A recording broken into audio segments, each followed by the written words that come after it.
존경하는 국민 여러분, 박병석 국회의장과 동료 선배의원 여러분, 정세균 국무총리와 국무위원 여러분, 미래통합당 주호영 원내대표입니다.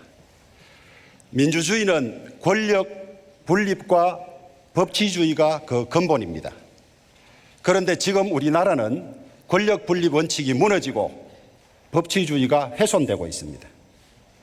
국회의 존재 이유는 행정부 권력을 감시하고 견제하는 것입니다. 그런데 언제부터인가 우리 국회가 대통령 권력을 추종하는 것을 넘어서 옹호하기에 급급한 실정입니다. 국회의원 한 사람 한 사람은 독립된 헌법기관입니다. 그런데 이번 총선에서 180석을 얻은 민주당은 공수처법에 관해 기권을 한 의원에 대해서 공천에서 불이익을 준 데 이어서 징계까지 감행함으로써 일체의 반대 목소리를 제압했습니다. 법사위원장을 포함한 전 상임위원장을 석권한 상태에서 일사불란하게 일하는 국회를 강조함으로써 이제는 의회 독재 고속도로를 개통하려고 합니다. 심히 우려스럽습니다. 이미 대통령 권력과 지방 권력, 사법 권력과 언론 권력, 심지어 시민사회 권력까지 완벽히 장악한 상황에서 이제 마지막 남아있던 의회 권력마저도 완전 장악하고 돌격태세를 구축함으로써 일당 독재 전체주의 국가가 되어가고 있습니다. 오죽하면 진보학자인 최장집 교수마저도 이 정권을 향해서 그들의 민주주의는 전체주의다, 진보 세력의 도덕적 파탄이 극한 대결과 민주주의 위기를 초래했다고 탄식하고 있습니다. 한마디로 이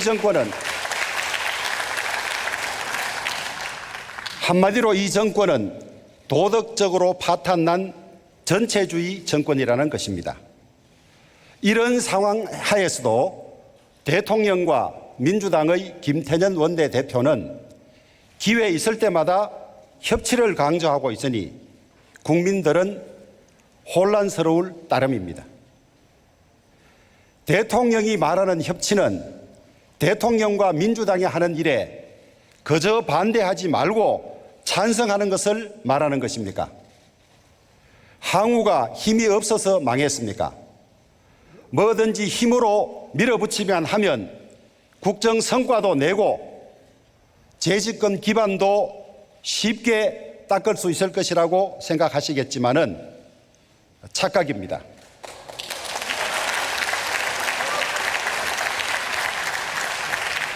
권력은 손에 쥔 모래와 같아서 악착같이 움켜질수록 모두가 빠져나가는 허망한 속성을 가지고 있다는 것을 역사가 수없이 가르쳐주고 있습니다. 이제 문재인 대통령의 임기는 2년이 채 남지 않았고 지지율은 계속 하락하고 있으며 언론은 대통령의 레임덕을 언급하기 시작했습니다.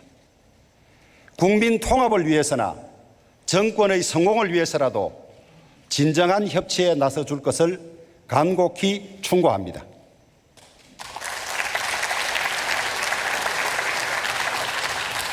그럼에도 불구하고 만약 민주당이 입으로는 협치를 외치면서 일방 독주를 강행한다면 103석인 저희 미래통합당 힘만으로는 끝내 막아낼 수는 없습니다.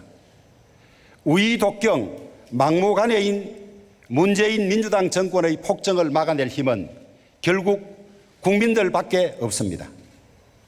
국민 한 분 한 분이 독재 정권의 심각성을 깊이 인식하고 함께 맞서 주셔야 합니다.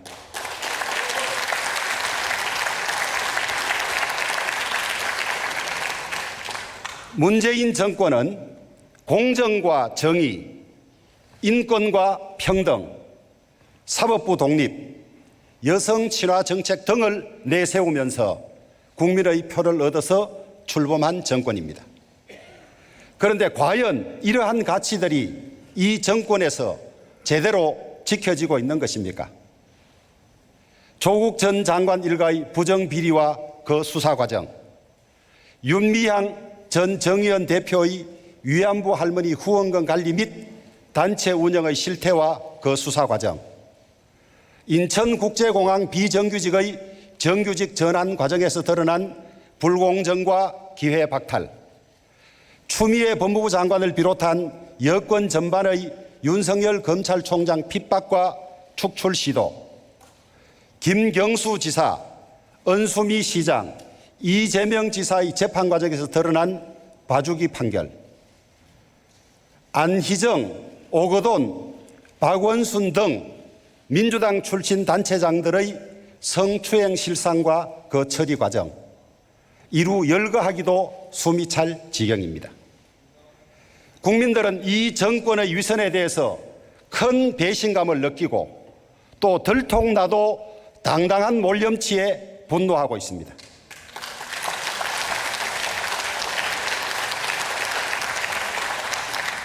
공정과 정의를 비롯한 이러한 가치들은 그저 정권을 잡기 위한 구호에 불과했던 것입니까? 민중가수 안치환 씨가 최근 아이러니라는 흥미로운 노래를 발표했습니다. 1푼의 깜냥도 아닌 것이 눈 어두운 권력에 알량돼 콩고물의 완장을 찾다.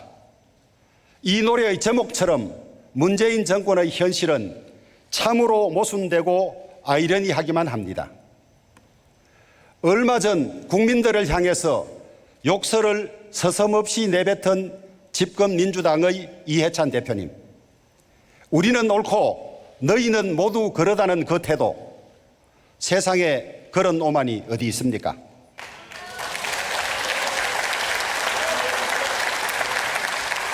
인권운동과 여성운동에 앞장서 왔던 박원순 전 시장이 비서실 직원에 대해서 성추행을 무려 4년이나 지속했다는 고소 내용도 경악스러웠지만 사과도 설명도 없는 갑작스러운 죽음도 큰 충격이었습니다. 더 놀라운 것은 이 정권과 여당의 태도입니다. 민주당과 박 전 시장 지지자들은 여전히 박 전 시장을 옹호하고 피해 여성의 고통은 외면하고 있습니다. 그들은 엄연한 피해자를 놓고도 피해 호소인이라는 의도 담긴 호칭으로 불러왔습니다. 박 시장이 죽음으로 미투 처리의 전범을 몸소 실천했다는 민주당의 인식에 이르러서는 가히 할 말을 잃게 됩니다.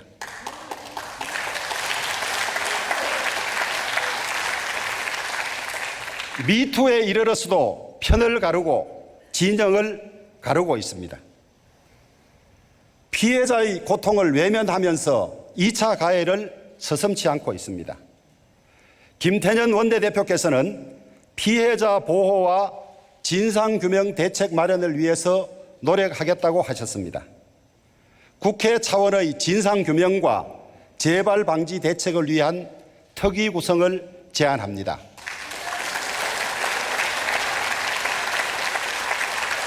민주당도 거부하지 않을 것으로 생각합니다.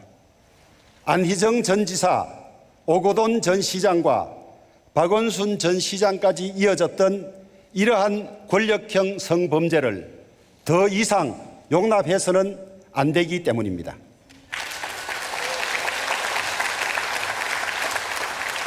김명수 대법원장, 김선수, 박정화, 노정희, 김상환 대법관, 이들은 우리법연구회, 국제인권법연구회 또는 민변 출신들입니다. 유남석 헌법재판소장, 이석태, 김기영, 이미선, 문형배 헌법재판관, 이분들도 같은 출신들입니다. 문재인 정권 이후 임명된 대법관 10명 가운데 5명이, 헌법재판관 8명 가운데 6명이 모두 특정 성향을 가진 단체 출신들입니다. 한마디로 이들은 이미 중립성을 의심받고 있는 판관들입니다. 실제로도 사법부 독립을 방패 삼아 정권의 입맛에 맞는 판결을 알아서 해주고 있다는 정황이 곳곳에서 나타나고 있습니다. 김명수 대법원장과 박정화, 노정희, 김상환 대법관은 적극적으로 허위 사실을 표명한 것이 아니라면 처벌할 수 없다는 회개한 논리를 만들어내었습니다.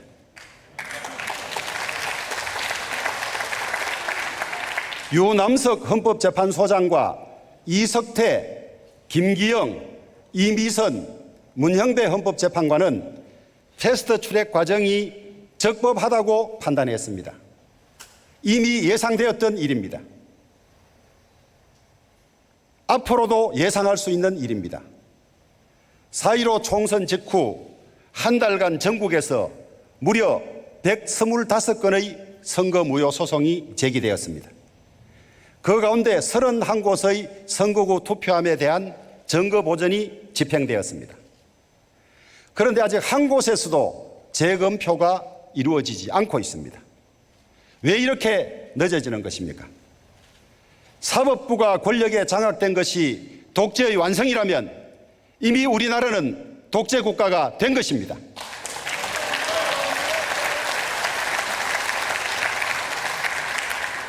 김명수 대법원장, 사법부 수장으로서 부끄러운 줄 아십시오. 사법사에 어떤 대법원장으로 기록될 것인지 두렵지도 않습니까? 중립을 잃은 판결은 판결의 이름을 빌린 폭력일 뿐입니다. 윤석열 검찰총장은 지난 정권 적폐 수사에 큰 공을 세워서 이 정권의 출범에 크게 기여를 했습니다.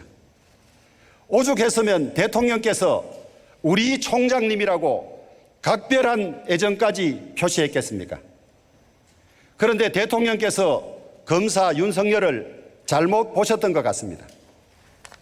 윤석열이 권력 실세인 조국 전 장관, 울산시장 선거 공작 등의 수사를 이어가자 여권은 돌변하여 윤석열을 갑자기 나쁜 검사로 만들고 쫓아내기에 급급하고 있습니다.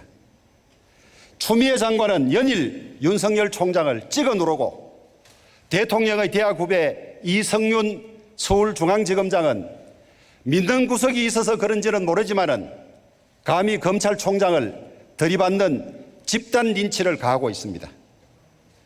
우리의 약점을 건드리는 자는 누구든지 가만두지 않겠다는 것을 보여주려는 것 아니겠습니까?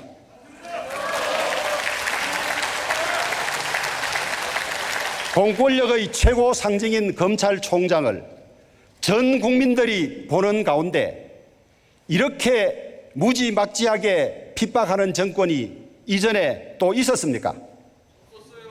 이게 법치주의 대한민국입니까? 이러한 책임을 묻기 위해서 저희 미래통합당과 국민의당은 공동으로 추미애 법무부 장관에 대한 탄핵소추안을 제출했습니다.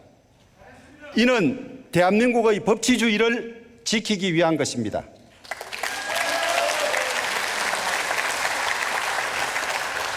양식 있으신 민주당 의원들께서도 대한민국의 법치주의를 지키는데 함께 해주실 것을 간곡히 부탁드립니다.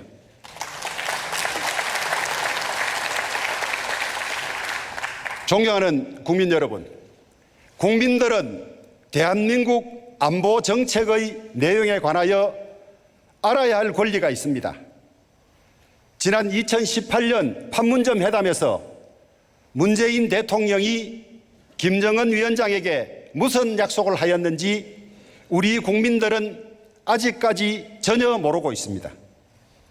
도대체 무슨 약속을 하셨기에 김여정까지 나서서 남한이 약속을 저버렸다고 격앙된 반응을 보이는 것입니까?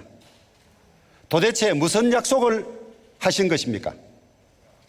대한민국은 대통령 한 사람의 나라가 아닙니다. 대통령이라 하더라도 독단적으로 대북 정책을 결정해서는 아니 됩니다.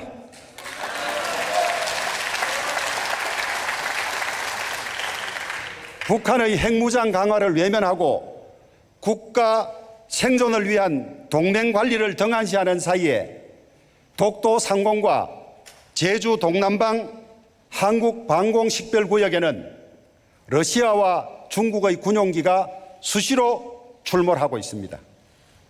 진정 우리의 안보와 외교는 어디로 가고 있는 것입니까? 전쟁을 하자는 것이 결코 아닙니다. 튼튼한 안보 위에서 국민의 자존심을 지키면서 대북 화해 협력 정책을 펴달라는 것입니다.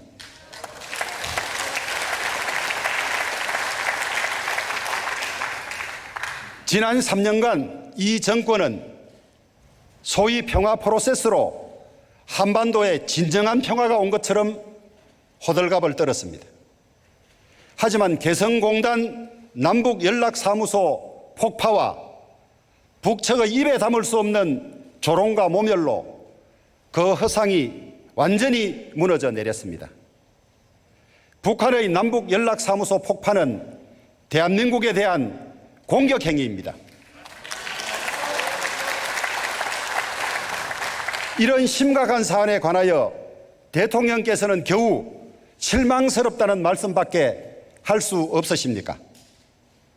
정책이 실패하면 정책을 바꿔야 함에도 불구하고 이번 통일안보라인 인사를 보면 실패한 그 정책을 그대로 답습하고 나아가 더 강화하려는 것으로밖에 보이지 않아서 많은 국민들이 우려하고 있습니다. 특히 국가정보원은 대한민국의 생존과 번영을 결정할 글로벌 정보전쟁을 수행하는 최고의 국가안전보장기관입니다. 그런데 대통령께서는 이 국가정보원을 단순히 대북협상창구 정도로 인식하고 있는 것 같습니다. 그렇지 않고서야 어떻게 전문성도 없으며 대북 불법 송금으로 징역형을 살았던 사람을 국가정보원장에 지명할 수 있습니까?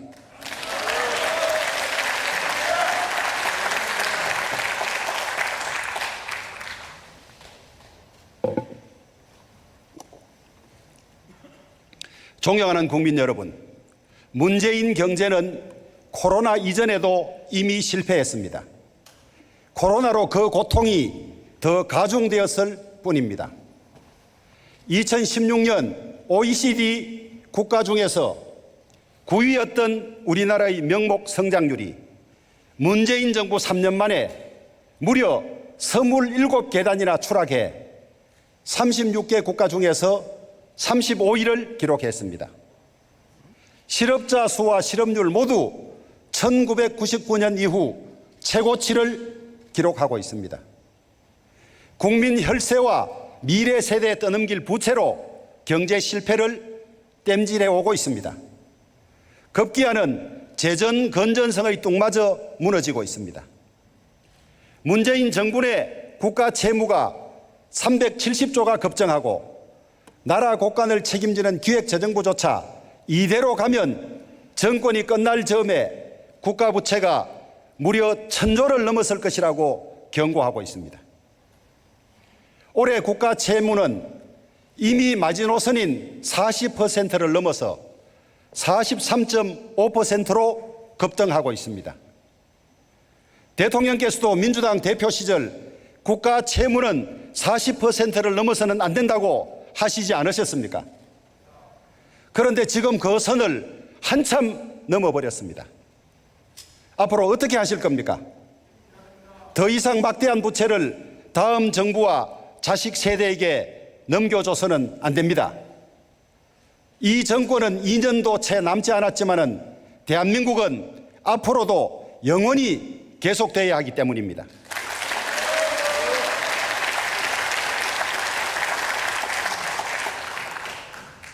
박근혜 이명박 정권 9년 동안 서울 아파트 중위값이 26% 올랐습니다. 문재인 정권은 불과 3년 만에 52%나 급등했습니다. 9년 동안 26% 오른 것과 3년 동안 52% 오른 것을 비교하면 같은 기간에 무려 6배에 해당하는 수치입니다. 문재인 정부가 부동산 대책을 무려 22번이나 쏟아내었음에도 불구하고 집값은 여전히 치솟고 있습니다. 그럼에도 주무장관인 김현미 장관은 정책이 잘 작동하고 있다고 하고 있고, 여당 의원은 그렇게 해도 집값 안 내려간다고 하니 국민들은 분통이 터질 따름입니다.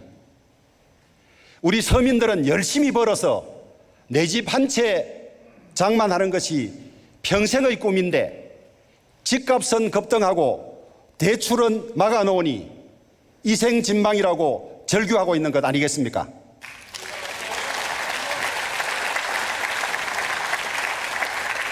어렵사리 내 집 한 채 마련하니 이제는 종부세와 재산세 폭탄을 퍼부을 뿐만 아니라 양도세마저도 인상하겠다고 하니 도대체 이 나라에서는 집 가진 것이 죄입니까? 정작 고위직 인사들은 노른자위 땅 아파트로 막대한 시세 차익을 올려 국민들에게 분노와 박탈감을 안겨주고 있습니다.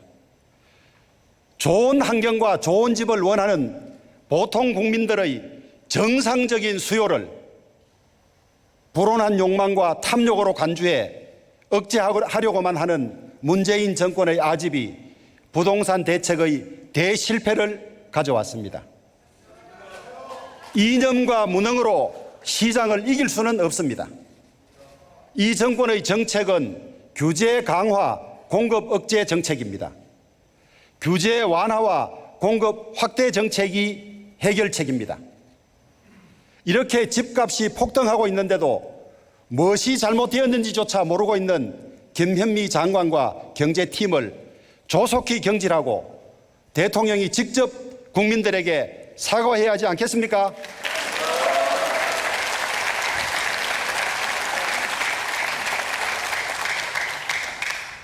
문재인 정권의 탈원전 고집은 대한민국 자해행위입니다. 국가 백년대계인 국가에너지 정책을 국민적 합의나 제대로 된 법 절차 없이 대통령의 말씀 한마디로 대못질해 놓고는 요지부동입니다. 후쿠시마 원전 대형 사고를 겪은 일본조차도 신규 원전을 이어가고 있고 대만과 스웨덴도 다시 원전을 늘려가는 방향으로 정책을 변경하고 있는데 유독 우리나라만 탈원전 태양광을 고집하고 있습니다. 태양광 사업으로 전국의 산야가 온통 파헤쳐지고 중국산 패널로 뒤덮여가고 있습니다. 그린 뉴딜, 디지털 뉴딜에 엄청난 양의 전력이 소요될 텐데 겨우 전력 예비율 30%를 가지고 충분하다는 게 말이 됩니까? 4차 산업혁명으로 전기차와 자율주행차, 데이터 센터 등 전력을 아주 많이 쓰는 산업 분야가 확대되면서 에너지 수요의 폭발적인 증가가 예고되고 있습니다. 무엇으로 4차 산업혁명과 에너지 수요를 감당하려 하십니까? 연간 2 내지 3조 원의 흑자를 내던 한전은 느닷없는 이 탈원전 정책으로 지난 한 해에만 무려 1조 3,566억 원의 적자를 내어서 머지않아 전기요금 인상이 불가피한 것이 현실입니다. 월성 1호기 경제성 평가에 대한 감사원의 감사 결과 발표가 수차례 지연되고 있는 것도 이 정권의 무리한 탈원전 정책의 잘못이 드러나는 것을 막아보기 위한 것 때문 아닙니까? 지금이라도 탈원전 정책의 잘못을 인정하고 탈원전 정책을 폐기하기 바랍니다. 이 정권이 끝나면 무리하고 불법적인 탈원전 정책에 관여한 사람에 대해서는 반드시 그 책임을 물을 것입니다.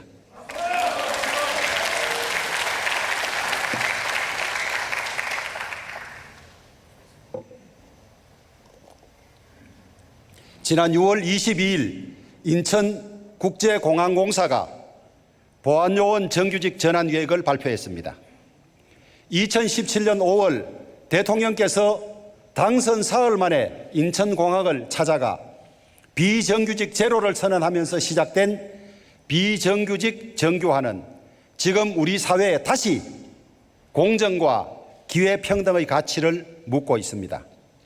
왜 대통령께서 찾아가서 성恩을 베푼 기업만 전원이 정규직이 되고 그렇지 않은 기업은 차별받아야 합니까? 살인적인 청년 실업 속에서 밤낮 없이 취업 준비를 해온 청년들의 박탈된 기회는 어디서 보상받아야 합니까?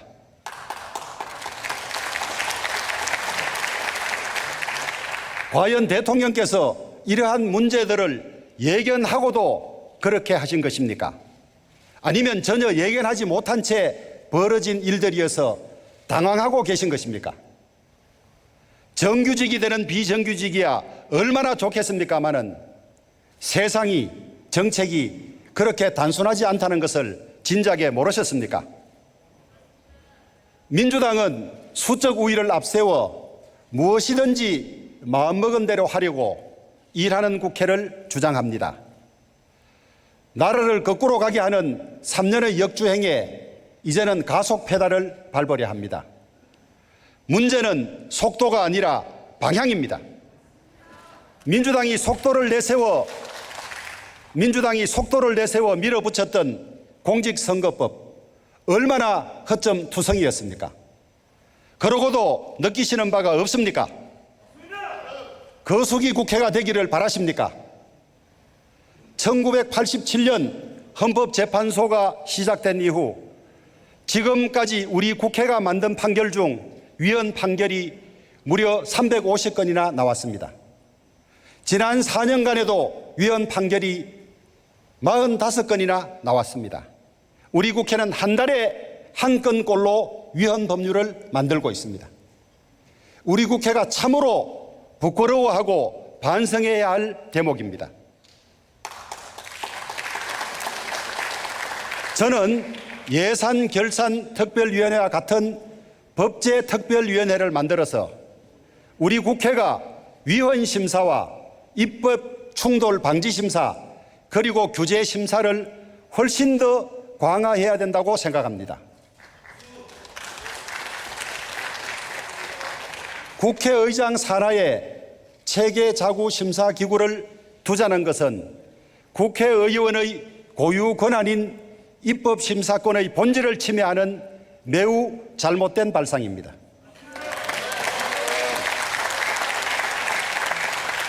존경하는 국민 여러분, 대통령께서는 국민이 행복한 나라, 내 삶이 나아지는 나라를 만들겠다고 하셨지만은 정작 우리 국민들에게는 점점 좌절과 분노만이 쌓여가고 있습니다.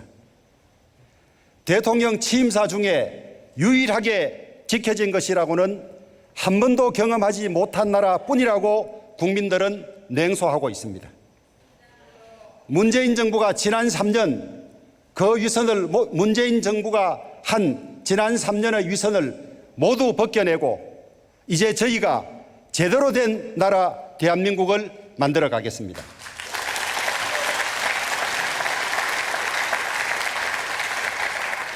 튼튼한 안보를 기반으로 북한의 비핵화를 견인하고 개방과 대화를 유도해 내겠습니다. 시장 원리에 맞게 경제가 작동할 수 있도록 개입과 규제들을 풀어나가겠습니다. 성장 담론이냐 분배 담론이냐는 이분법이 아니라 분배와 함께하는 성장 담론을 만들어 나가겠습니다.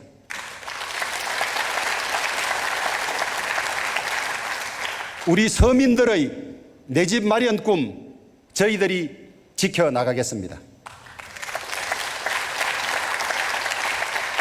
여성들이 안심하고 행복할 수 있는 나라, 청년들이 꿈과 희망을 키울 수 있는 나라를 만들어 가겠습니다. 전국이 고르게 발전하고 어느 지역도 차별받지 않는 나라를 만들어 가겠습니다.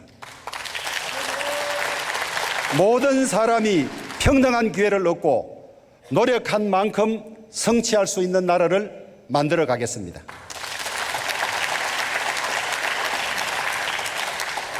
책임과 헌신으로 자유민주주의와 시장경제의 가치를 이루고 대한민국의 건강을 지키는 책임정당으로 우리 미래통합당은 다시 태어나겠습니다.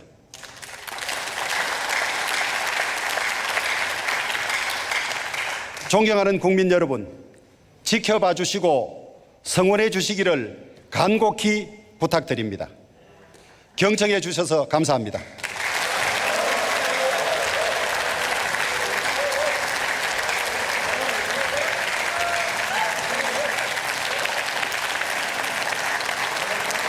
예, 조호영 원내대표 수고하셨습니다.